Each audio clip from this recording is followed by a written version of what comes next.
The epic swing, all right? So in history, we see these movements from, broadly speaking, very individualistic orientations to collective orientations. I actually think it's more than that. I think there's more complexity going on than just that. But roughly speaking, that seems to be what happens, right? So good example, probably one of the best examples that we can give, is a movement from red to blue. So red, highly individual focused, narcissistic to some degree, impulsive, to blue, which controls those impulses and presents a nice face for the other, building social relationships, building connections between people, social networking, generally speaking.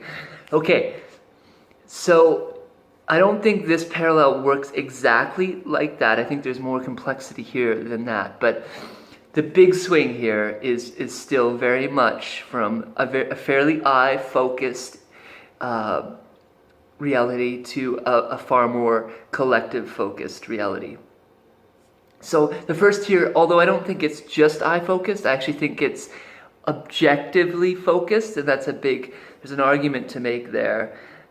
Language is the best example here that we can use. Our speaking capacity creates worlds. It creates cognitive worlds for others to live in, to dwell in. And when we create that space, then we experience in sort of a virtual reality the body world of that other being. And so it has kind of me as this ego expressing that stuff, right?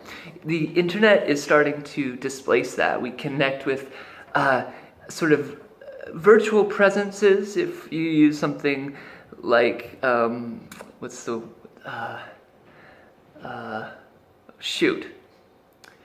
Second Life. There we go.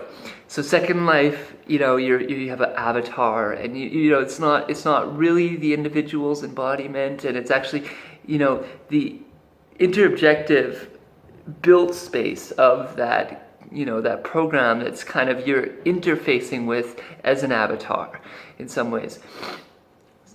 As we move into a more cybernetic world, I'll just use this as an example. Coral upgrades, right? We get cybernetic implants, new brain to some degree, overlay or something like that. And with it, we're taking the techno-industrial world and we're putting it on our head in some important ways. And the primary focus of this almost linguistic reality becomes one in which we are getting feedback data, probably from the world. So think Internet of Things, right?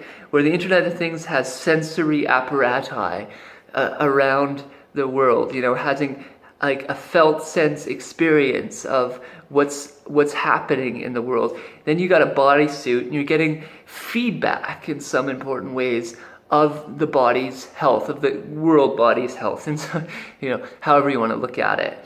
And you're getting data feeds. And this could be cognitive data too. You're getting internet data directly into your brain mind without very much of a lag or interface about what's happening in this world, both on even a felt sense experience, and we can build up the layers of this.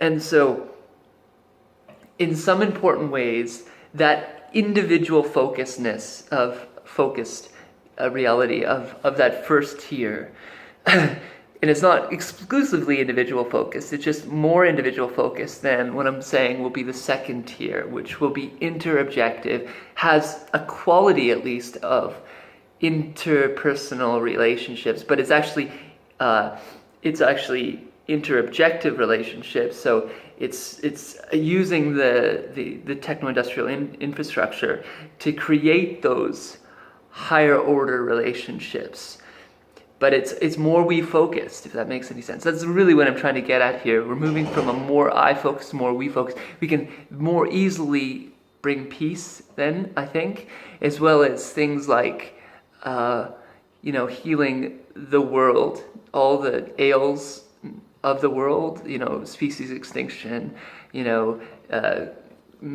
deforestation, things will just be more sensitive. You know, here's the parallel.